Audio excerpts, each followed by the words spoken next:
Asteroids में मिले जीवन देने वाले तत्व, ये उल्कापिंड और सौर मंडल से भी हो सकता है पुराना।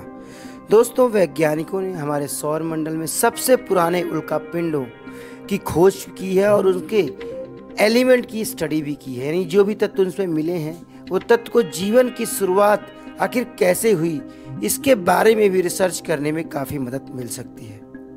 वहीं वैज्ञानिकों ने हमेशा से ही मिट्टी और रॉक्स का सैंपलिंग करने के बाद उनमें जो भी एलिमेंट्स मिले हैं उनकी एक डेटिंग के माध्यम से वो कितने पुराने हैं, यानी उसमें कितना डिके हुआ है, इसके बारे में रिसर्च करके उसकी एस्टिमेटेड एज निकालने की रिसर्च हमेशा ही होती रही है। लेकिन पृथ्वी और मंगल के बीच सूर्य चक्कर लगाने वाले उल्कापिंड रियुगु पर जीवन पैदा करने वाले तत्वों की एक रिसर्च सामने आया है और यह उल्कापिंड सौर मंडल से भी पुराना हो सकता है, ऐसा वैज्ञानिकों का मानना है। जापान के हायाबुसा 2 स्पेसक्राफ्ट ने साल 2020 में एक एस्टेरॉइड से मिट्टी का करीब 5 ग्राम सैंपल लिया था और वह सैंपल अब धरती पर वापस आ गया है और इस सैंपल की जांच के बाद का जो डेटा है वो साइंस जर्नल में प्रकाशित हुआ है।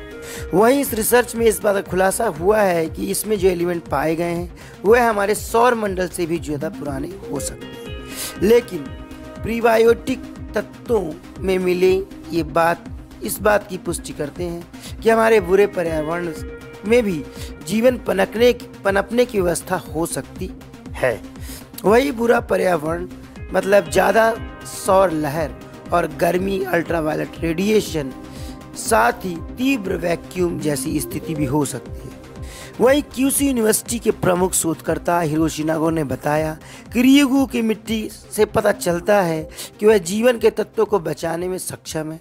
इसका मतलब यह है कि उल्कापिंड पूरे सौर मंडल में जीवन फैलाने में मदद कर सकते हैं। वहीं उन्होंने इस बात का भी रिसर्च किया कि हो सकता है रियुगु जैसे जो एलिमेंट उसमें मिले हैं उन्होंने ही जीवन के तत्वों को फैलाया हो और इसका मतलब यह भी हो सकता है कि धरती पर किसी एस्टेरॉइड के जरिए ही जीवन आया होगा।